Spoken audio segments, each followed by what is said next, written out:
राम राम जी। मेरे नए नए यूट्यूब चैनल के नए नए छोटे छोटे व्लॉग में आप सभी का स्वागत है। आज ऑफिस से घर की तरफ निकल रही थी और इस धूप पर मत जाना, ठंड बहुत ज़्यादा है और मुझे ये समझ नहीं आ रहा कि इस जाड़े के मौसम में लोग अपने घर से बाहर निकल रहे हैं तो आखिर निकल क्यों रहे हैं। अगर मुझे जॉब न जाना हो तो मैं तो सारा दिन अपने घर पर रहूँ, लेकिन मुझे जॉब जाना होता है, जॉब से घर आना होता है। यकीन मानो, जब से मेरी नौकरी लगी ना तब से लाइफ बहुत अस्त व्यस्त हुई पड़ी है। मतलब इतने सारे काम मेरे सामने होते हैं लेकिन करने का टाइम बिल्कुल भी नहीं होता। तो अब काम करती हूँ एडजस्ट करके। छोटे बच्चे हैं मेरे, जो आप पिछले व्लॉग में देख सके हो। अगर नहीं देखा तो अभी मैं आपको आगे व्लॉग में दिखा दूंगी। फ़िलहाल तो मैं अपनी बस का इंतज़ार कर रही थी कि कब मेरी बस आएगी। बस लेने के बाद निकल पड़ी थी मैं घर की तरफ। एंड घर के लिए मैं आज लेकर आई थी तिल, क्योंकि कल मुझे करना है तिल कुटनी का व्रत, तो उसकी तैयारी मुझे अभी से करनी पड़ेगी। क्योंकि मैं एक वर्किंग वूमेन हूँ और मेरे पास एक हाउस वाइफ जितना टाइम नहीं होता, जो जितना टाइम होता है उसी में चीज़ें मैनेज करते हुए चलना पड़ता है। अब मैंने जल्दी जल्दी तिल भुनना स्टार्ट कर दिए थे। तिलकुट मैं अभी करके रख दूँगी, पूजा मैं सुबह करूँगी क्योंकि सुबह इतना ही टाइम होगा और ये सब करने का टाइम बिल्कुल भी नहीं होगा सुबह। तो अभी मेरी कोशिश ये थी कि तिल कूट कर कुछ यमी यमी रेसिपी इनकी बना ली जाए। वैसे तो हम हरियाणा वाले नई चीज़ें बनाने में बहुत ज़्यादा ही कंफ्यूज रहते हैं, तो मैं सोच रही थी कि जो हमारी दादी नानी माँ ताई करती आ रही है बस उसी को रिपीट किया जाए एंड जल्दी जल्दी फिनिश किया जाए।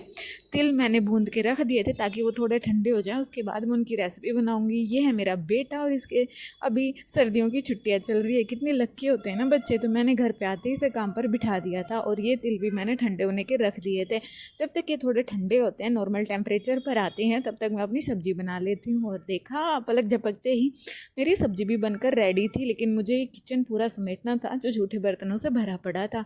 वक्त तो चला था रात के 8 और जाडे में रात के 8 बजना यानी महाभारत। इतनी ज़्यादा ठंड हो रही थी, बहुत ज़्यादा। और मैंने यहाँ पर टेंटेडैन तिल के लड्डू बना दिए थे और साथ में तिलकुट भी मैंने बना दिया था। तिल के लड्डू मैंने फर्स्ट टाइम बनाए थे यूट्यूब से रेसिपी देखकर। इजी लगी, सोचा थोड़ा ट्राई करके देखते हैं और सच में बहुत यमी इसका रिजल्ट रहा। अगर आपने अभी तक तिल के लड्डू नहीं बनाए हैं तो एक बार बना के ट्राई कीजिएगा। बहुत यमी ये बनते हैं और बहुत ईजीली बन भी जाते हैं। अब मैंने किचन समेट कर अपने कल का कपड़ा भी निकाल दिया था कि कल मुझे क्या पहनना है, क्योंकि सुबह इतना टाइम नहीं होता भागा दौड़ी में कि क्या पहने क्या नहीं पहने। अब इन दोनों शैतानों बच्चों की बारी थी, क्योंकि पूरे दिन में मुझे ये इसी टाइम मिलते हैं, तो सोचा इनके साथ मिलकर खूब धमाचौकड़ी मचा ली जाए। हमारा बचपन भी इतना ही मस्ती भरा हुआ रहता था, लेकिन उस टाइम पर फ़ोन नहीं होते थे, तो हमारे पास अपने बचपन की गिनी चुनी मेमोरीज़ हैं और वो भी अब ख़त्म होने के कगार पर हैं।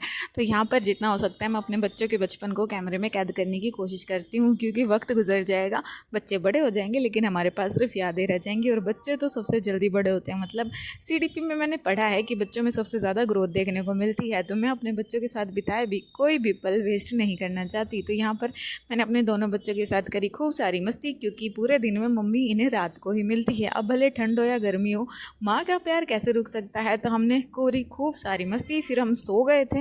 एंड ये अगले दिन तिलकुट व्रत वाले दिन का हाल है। ये थी कुछ मौसम का मिजाज, बहुत ज़्यादा धुंध थी, लेकिन हम वर्किंग वूमेन को घर पे रहने के लिए कौन एग्री कर सकता है।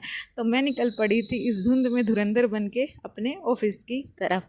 व्रत की पूजा मैंने सुबह ही कर ली थी और अपने लंच में मैंने तिल डाल लिए थे, क्योंकि एक वर्किंग वूमेन के साथ साथ मैं एक भारतीय नारी भी हूँ, तो अपने रीति रिवाजों को निभाना तो बनता ही है।